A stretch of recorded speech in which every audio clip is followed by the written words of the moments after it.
आज मैं आपके साथ शेयर कर रहा हूँ गेस्ट पेपर्स फिज़िक्स के 2023 और एक्सप्लेनेशन के साथ है। पूरी वीडियो आप देखेंगे तो आपको इसमें एक्सप्लेनेशन जो दी है वो समझ आ जाएगी।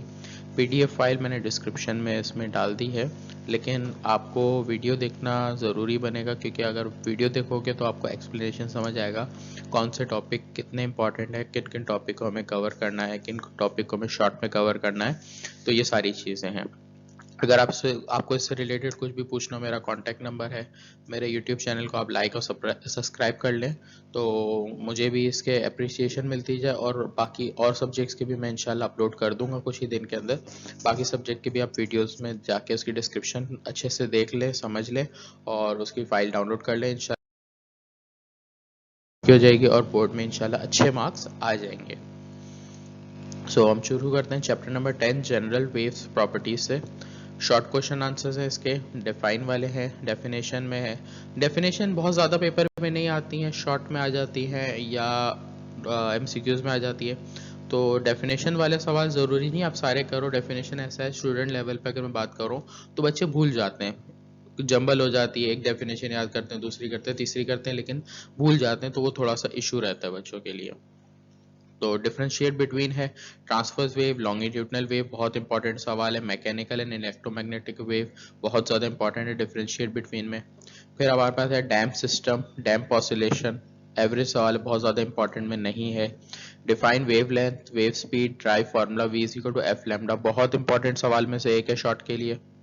फिर आपके पास सेक्शन सी में रिपल टैंक है, necessary condition for executing simple harmonic motion, बहुत इंपॉर्टेंट टॉपिक है, question number 2।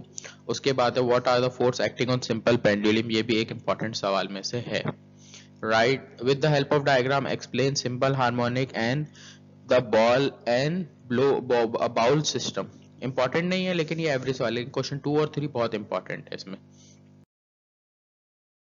Chapter number 11 sound में शॉर्ट क्वेश्चन आंसर्स में आया तो define quality, loudness, pitch, intensity, define echo, ultrasound, audible frequency range, infrasonic. Definition मैंने आपको पीछे बताया कि बहुत ज़्यादा एवरेज है, इंपॉर्टेंट ज़्यादा नहीं होती है। तो क्वेश्चन 1 है वो इंपॉर्टेंट है अगर आप करना चाहो तो। क्वेश्चन 2 आप अभी भी लेफ्ट कर सकते हो अगर आपको लगता है थोड़ा मुश्किल है, इतना इंपॉर्टेंट नहीं है। इस चैप्टर में से सेक्शन सी के सवाल बहुत इंपॉर्टेंट है। तो देखो, फिजिक्स का ये है हमारे पास कि अगर आप उसको प्लानिंग के साथ चलो तो फिजिक्स आपको इजी लगेगा। प्लानिंग में क्या है, आपके पास न्यूमेरिकल्स, सेक्शन बी के क्वेश्चन आंसर और लॉन्ग क्वेश्चन आंसर, ये 3 कैटेगरी में आपका फिजिक्स का पेपर सेक्शन बी और सी का डिफाइन रहता है कि इन चीजों को आपने कवर करना है। अगर आप न्यूमेरिकल्स को अच्छे से कवर करते हो तो 8 क्वेश्चन जो आपको पेपर में अटेम्प्ट करने हैं उसमें से 5 to 6 आपके आराम से न्यूमेरिकल में कवर हो जाएंगे। अलबत्ता आप न्यूमेरिकल को पूरी तरह से, पेपर एग्जामिनर जब बनाता है तो उसके माइंड में ये बात जरूर होती है कि उसको हर चैप्टर को इंक्लूड करना है। ऐसा नहीं होता कि वो 1 2 या शुरू के 4 5 चैप्टर से पूरा पेपर बना दे, ऐसा कभी नहीं होता। हमेशा प्रॉपर प्लानिंग पे पेपर बनता है। प्लानिंग इसमें ये होती है, सेक्शन बी के अंदर अगर आपके पास कोई क्वेश्चन किसी चैप्टर से आ रहा है, फॉर एग्जांपल 10 चैप्टर से अगर कोई क्वेश्चन आ रहा है, अगर वो न्यूमेरिकल आया है तो उस चैप्टर का शॉर्ट क्वेश्चन आंसर्स बहुत कम चांस है कि आएगा आपको नजर वहां पर, क्योंकि हमारे पास पेपर के अंदर जो क्वेश्चन है 11 या 12 जो क्वेश्चन सेक्शन बी में दे रहा है तो वो हर चैप्टर से एक एक इंक्लूड करता है, तो वो पूरे चैप्टर कवर हो जाते हैं। वो उसके पास ज्यादा ऑप्शन नहीं होता कि किसी एक चैप्टर से वो 2 2 या 3 3 क्वेश्चन डाल दे, वो ऐसा नहीं करता। सो इस चैप्टर के न्यूमेरिकल्स इंपॉर्टेंट है, इस वजह से सेक्शन बी के जो सवाल है वो आप ओमिट रख सकते हो। लेकिन सेक्शन सी के सवालों पे जाए तो सेक्शन सी बहुत इंपॉर्टेंट है। नॉइज और म्यूजिक का डिफरेंस मैंने लॉन्ग में लिख दिया है, लेकिन ये शॉर्ट के लिए इंपॉर्टेंट है, बाकी 2 है वो लॉन्ग के लिए इंपॉर्टेंट है। जाते हैं तो अगला हमारे पास है इलेक्ट्रोमैग्नेट। इस चैप्टर में से भी हमारे पास सेक्शन बी के अंदर न्यूमेरिकल इंपॉर्टेंट है और क्वेश्चन आंसर्स थोड़े से कम इंपॉर्टेंट है। ज्यादा इंपॉर्टेंट पे जाए तो सेकंड है give the character of electromagnetic wave. Question number 4 जो है यूजेस ऑफ इलेक्ट्रोमैग्नेटिक, लॉन्ग इस चैप्टर से नहीं बन रहा, ना इंपॉर्टेंट ज्यादा आ रहा है, इस वजह से मैंने लिखा नहीं है। फिर हमारे पास अगले चैप्टर आ जाते हैं, चैप्टर नंबर 13 ज्योमेट्रिक ऑप्टिक्स। इस चैप्टर से न्यूमेरिकल और लॉन्ग ज्यादा इंपॉर्टेंट है, शॉर्ट इतने इंपॉर्टेंट नहीं है, लेकिन फिर भी शॉर्ट के इंपॉर्टेंट सवाल है। डेफिनेशन है, differentiate between reflection and refraction, laws वाला बहुत इंपॉर्टेंट है, लॉ ऑफ रिफ्रैक्शन और लॉज ऑफ रिफ्लेक्शन। उसके बाद अगर आप देखो तो डायग्राम वाले आपके पास सवाल है, टोटल इंटरनल क्रिटिकल की डेफिनेशन है, पावर ऑफ लेंस है, इसका इंपॉर्टेंट शॉर्ट में आ सकता है वरना, differentiate between real virtual, average है, पहले भी जब चैप्टर था पुरानी बुक के अंदर उसमें भी ये था। उसके बाद डायग्राम के सवाल भी हैं आपके पास, इसमें आपके पास है जो इंपॉर्टेंट सवाल शॉर्ट या लॉन्ग में मिला के बना सकता है या शॉर्ट या लॉन्ग में दे सकता है वो ज्यादा है, लॉज वाला है। उसके बाद आपके पास क्वेश्चन नंबर 7 जो नजर आ रहा है, हाइपरमेट्रोपिया और मायोपिया, जो शॉर्ट साइटनेस और लॉन्ग साइटनेस कहलाता है। और डायग्राम वाले जो सवाल है कॉन्वेक्स मिरर और कॉनकेव मिरर की, ये थोड़े से इंपॉर्टेंट है। लॉन्ग बहुत इंपॉर्टेंट है, लॉन्ग इस चैप्टर के आप बिल्कुल ना छोड़ना, क्योंकि magnification, simple microscope, compound microscope बहुत ही इंपॉर्टेंट है। टेलीस्कोप इतनी ज्यादा इंपॉर्टेंट नहीं है, क्वेश्चन 1-2 ज्यादा इंपॉर्टेंट है, लेकिन ये तीन में से एक लॉन्ग पेपर में आपको नजर आएगा इंशाल्लाह, मेरी उम्मीद है। मैं पक्का नहीं बोल सकता, ना मैं पेपर बना रहा हूँ, ना जितने भी दूसरे आपको गैस पेपर मिलेंगे वो कोई भी खुद पेपर नहीं बना रहे, लेकिन ये एक चांस दिया जा सकता है। मैंने गैस पेपर बनाया है चैप्टर वाइज, क्योंकि जब भी आप प्रिपरेशन करो आप चैप्टर वाइज करो तो आपको इजी रहेगा। चैप्टर वाइज करने के बाद अगर आप किसी पेपर को सॉल्व करते हो तो आपको इजी भी लगेगा, समझ भी आएगा। मैं कभी भी एक साथ गैस पेपर नहीं बनाता क्योंकि वो जंबल हो जाता है, कि भी इसी तरह आपको मिलेंगे, चैप्टर वाइज ही मिलेंगे, सही।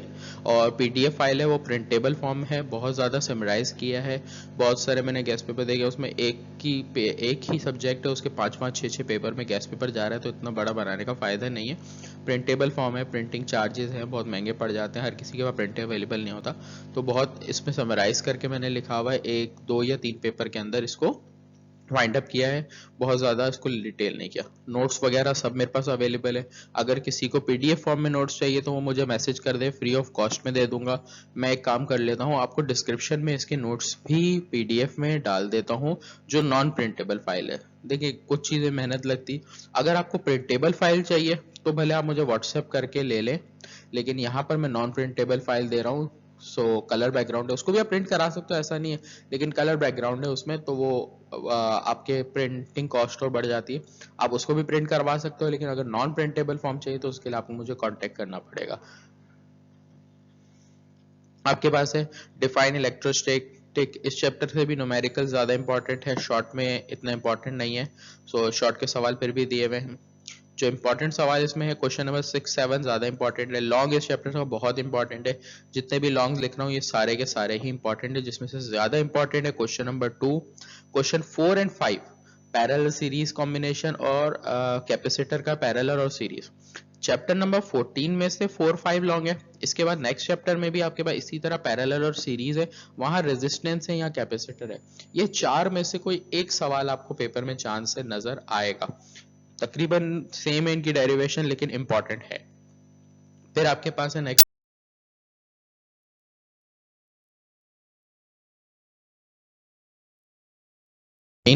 करंट इलेक्ट्रिसिटी, इस चैप्टर में आपके पास शॉर्ट में एसी डीसी करंट का है, पोटेंशियल डिफरेंस की डेफिनेशन, इसका formula unit, electromotive force, Ohm's law, सारे इंपॉर्टेंट सवाल है, बहुत छोटे और इजी सवाल है।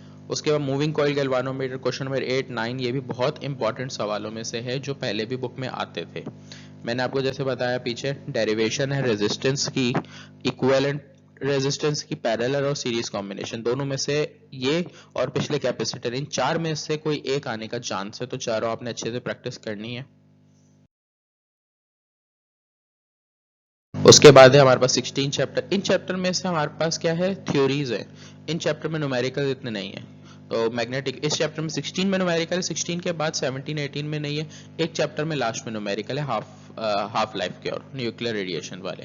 तो डेफिनेशंस और हैं इसमें। चैप्टर क्वेश्चन नंबर 5 जो है वो बहुत इंपॉर्टेंट है, 6 भी इंपॉर्टेंट है। उसके बाद आपके पास लेंथ लॉ, लॉन्ग के सवाल इस चैप्टर से बहुत ज्यादा इंपॉर्टेंट है, प्रेवेटेक एग्जामिनर बोर्ड में लॉन्ग के सवाल इस चैप्टर से देगा, तो जितने भी लॉन्ग इस चैप्टर के आपको नजर आ रहे हैं इसमें से आप कंप्लीट कर लो तो ज्यादा अच्छा है।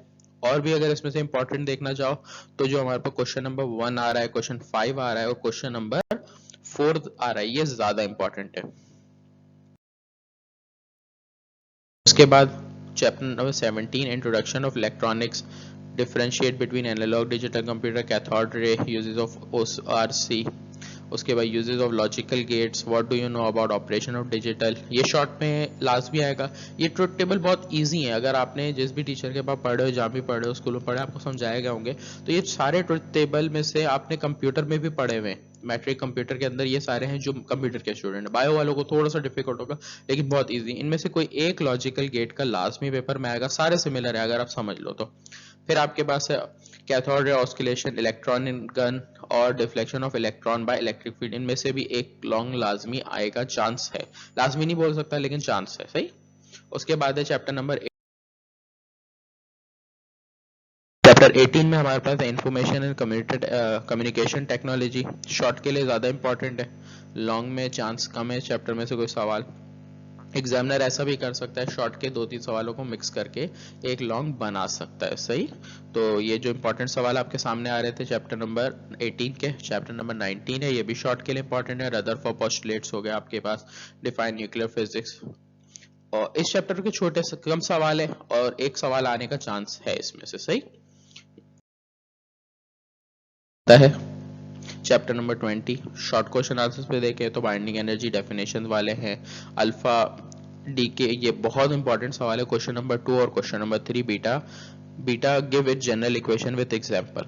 उसके बाद एक क्वेश्चन नंबर 4 आपके पास है, what do you know about beta decay, know about half life, define nuclear chain reaction, बहुत इंपॉर्टेंट सवाल है। क्वेश्चन नंबर 7 और question number 8 radiation hazards. Question 9 भी थोड़ा सा इंपॉर्टेंट में आ सकता है। न्यूमेरिकल की बात करें तो न्यूमेरिकल की पीडीएफ मैंने इसके अंदर ऐड कर दी है, हर चैप्टर से न्यूमेरिकल डाले। आपने ज्यादा टारगेट, अगर आपके न्यूमेरिकल पक्के हैं, आपको न्यूमेरिकल इजी लगते हैं, आप न्यूमेरिकल्स को इस तरह करो कि आपके जितने भी न्यूमेरिकल्स हैं आप सही से आपको कवर करो। मैं न्यूमेरिकल की सॉल्व पीडीएफ भी इसमें इंक्लूड कर रहा हूँ, नोट्स की पीडीएफ इंक्लूड कर रहा हूँ, और डिस्क्रिप्शन में आपके पास गैस पेपर की पीडीएफ इंशाल्लाह इंक्लूड होगी, तो आप जहाँ चाहे तो इसमें से डाउनलोड करके इसको यूज कर सकते हैं। इंशाल्लाह आपको फायदा होगा। आपको फायदा हो तो आप रीपे में मुझे इसकी दुआ दे सकते हो, या आपको फायदा होगा तो लाजमी इसका अजर मुझे जरूर मिलेगा, सही। किसी के साथ आप अच्छा करोगे तो आपके साथ भी अच्छा ही होगा। तो ये एक प्लेटफॉर्म है यूट्यूब, जिसमें आप और मैं दोनों एक दूसरे के साथ कहीं ना कहीं फायदा उठा सकते हैं। आपको मैं समझा रहा हूँ, मैं आपसे कोई फीस चार्ज नहीं कर रहा, आप इसको टेक्नोलॉजी को यूज करो। हमारी स्टूडेंट्स जितने भी हैं वो बहुत ज्यादा जो यूज कर रहे हैं, इसको इस्तेमाल करने की जगह मिसयूज कर रहे हैं। तो मैं ये बोलता हूँ कि आपको यूज करना है, मिसयूज नहीं करना इन चीजों को। Thank you. लाइक सब्सक्राइब करना नहीं भूलिएगा।